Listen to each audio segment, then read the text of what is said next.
एक ऐसा नाम जो न सिर्फ भारत के स्टॉक मार्केट का एक बड़ा हिस्सा बन गया, बल्कि उसकी कहानी ने पूरे देश को हिला कर रख दिया। 1980 के साल में एक आम आदमी से स्टॉक मार्केट के बिग बुल तक का सफर तय किया। आप लोग समझ ही गए होंगे कि मैं किसकी बात कर रहा हूं। मैं बात कर रहा हूं हर्षद मेहता की, जिसे आज हम जानते हैं बिग बुल के नाम से। उसने अपने जीवन में छोटी सी शुरुआत की थी और उस शुरुआत से एक ऐसे सफर की तरफ कदम बढ़ाया जहां पैसा, ताकत और नाम की कोई कमी नहीं थी। उसने कम समय में वो कामयाबी हासिल की जिन्हें हासिल करने में लोगों की जिंदगी चली जाती है। उनकी जिंदगी का सफर जहां एक तरफ कामयाबी और शान से भरा हुआ था, वहीं दूसरी तरफ अपने गिरे हुए फैसलों और बेइंतहा एम्बिशन की वजह से उसका अंत एक भयंकर स्कैंडल के रूप में होता है। हर्षद मेहता का नाम एक ऐसे फाइनेंशियल स्कैम से जुड़ा हुआ है जो न सिर्फ उनकी जिंदगी को तबाह कर गया, बल्कि पूरे देश की अर्थव्यवस्था को हिला कर रख दिया। इसके पीछे एक ऐसी कहानी है जो एक तरफ इन्वेस्ट के सपने दिखाती है, तो दूसरी तरफ हमें यह सिखाती है कि कभी भी अपनी एम्बिशन को अपने एथिक्स और फर्ज से ज्यादा नहीं बढ़ाने देना चाहिए। हर्षद का सफर एक प्रेरणा भी है और एक चेतावनी भी कि कभी भी सक्सेस के चक्कर में अपने प्रिंसिपल्स को ना भूलना। आज भी लोग इसके बारे में जानना चाहते हैं कि कैसे एक सिंपल लड़के ने अपने जुनून और दिमाग का इस्तेमाल के स्टॉक मार्केट में अपना नाम बनाया, लेकिन किस तरह उसकी ग्रीड और चालाकी ने उसे सब कुछ खोने पर मजबूर कर दिया। ये कहानी शुरू होती है 1973 में रायपुर शहर में एक छोटे से परिवार में जन्मे लड़के की, जिसकी परिस्थितियां बहुत कठिन थीं। उस लड़के का नाम हर्षद मेहता था। उनके पिता का स्वास्थ्य खराब हो रहा था और व्यवसाय भी ठीक से चल नहीं रहा था। हर्षद को इस बात का एहसास था कि अगर वह कुछ बनना चाहता है तो उन्हें खुद ही आगे बढ़ना होगा। हर्षद का सपना था कि वह इस स्थिति को बदलें और अपने परिवार को गरीबी से बाहर निकालें। इसी सपने को पूरा करने के लिए उसने मात्र 18 वर्ष की उम्र में हर्षद ने तय किया कि वह मुंबई जाएंगे। उन्हें पता था कि मुंबई ही एकमात्र ऐसा शहर है जहां उनके सपनों को आकार मिल सकता है। मुंबई आते ही हर्षद ने लाला लाजपत राय कॉलेज ज्वाइन कर ली। हर्षद शुरुआती दिनों में मुंबई में प्लास्टिक स्क्रैप बेचने, सीमेंट की ट्रेडिंग करने और अन्य छोटे मोटे काम किए।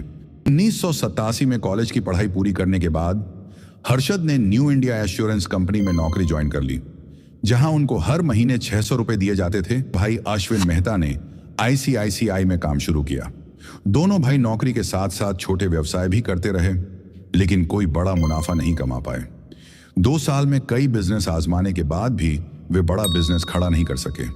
इसीलिए एक दिन उन दोनों ने फैसला किया कि वे अब शेयर बाजार में अपनी किस्मत आजमाएंगे। हर्षद का स्टॉक मार्केट में पहला कदम बेहद मुश्किल था। 1980 के साल की शुरुआत में बॉम्बे स्टॉक एक्सचेंज BSE में ट्रेडिंग मैन्युअली होती थी। वहां से हर्षद का पहला कदम एक ब्रोकर पी अंबाला की मदद से हुआ, जिन्होंने उन्हें जॉबर का बैच दिलवाया। शेयर बाजार में हर्षद की पहली हार हुई, जिसमें उसको 2000 रुपए का नुकसान हुआ, लेकिन वह उस नुकसान से हार के टूटने की बजाय खुद को और बेहतर बनाने में जुट गया। कुछ ही महीनों में वह एक कुशल जॉबर बन गया। उसने यह समझा कि शेयर बाजार में पैसा कमाने के लिए कंपनियों की अंदर की जानकारी का होना जरूरी है, वह भी दूसरों से ज्यादा और दूसरों से पहले। उसने ऐसे लोगों से संपर्क बनाना शुरू किया जो उसे कंपनियों के बारे में अंदरूनी जानकारी दे सकें। इसके लिए उसने कंपनी के कारीगर और मैनेजर के साथ दोस्ती की और कंपनी के अंदर की डेली इंफॉर्मेशन ले लेता। जिस भी कंपनी की डेली ग्रोथ अच्छी होती उसे वह खरीद लेता और जिसकी ग्रोथ अच्छी नहीं हो उसे वह बेच देता। इसे इनसाइडर ट्रेडिंग कहा जाता है। 1982 तक इनसाइडर ट्रेडिंग के दम पर उन्होंने खूब पैसा कमाया और एक बड़े घर में शिफ्ट हो गए थे।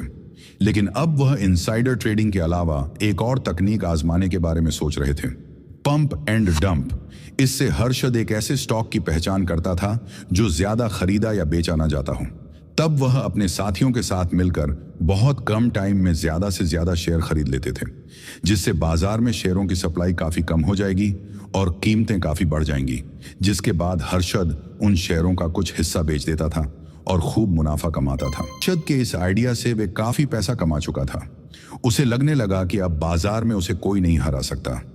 लेकिन फिर कुछ ऐसा हुआ जिसने हर्षद पूरी तरह बर्बाद कर दिया। 18 मार्च 1982 को बाजार में अचानक भारी गिरावट आई, जिसे ब्लैक थर्सडे कहा जाता है। इस गिरावट में हर्षद को 10 लाख रुपए का नुकसान हुआ। स्थिति इतनी खराब हो गई कि उसे अपनी पत्नी के गहने गिरवी रखने पड़े। लेकिन वह हार मानने वालों में से नहीं था। उसने अपनी स्थिति को सुधारने की ठानी और अपनी मेहनत से बाजार में फिर से अपनी पहचान बनाने का तय किया। जून 1982 में हर्षद और अश्विन ने ग्रो मोर कंसल्टेंट्स नाम से एक ब्रोकिंग फर्म शुरू की। उनका उद्देश्य अमीर ग्राहकों के पैसे को शेयर बाजार में निवेश करना और उन्हें ज्यादा रिटर्न दिलाना था। उनकी यह फर्म धीरे धीरे सबको पसंद आने लगी। ग्रो मोर का उद्देश्य अमीर लोगों को पोर्टफोलियो मैनेज करना वाला था।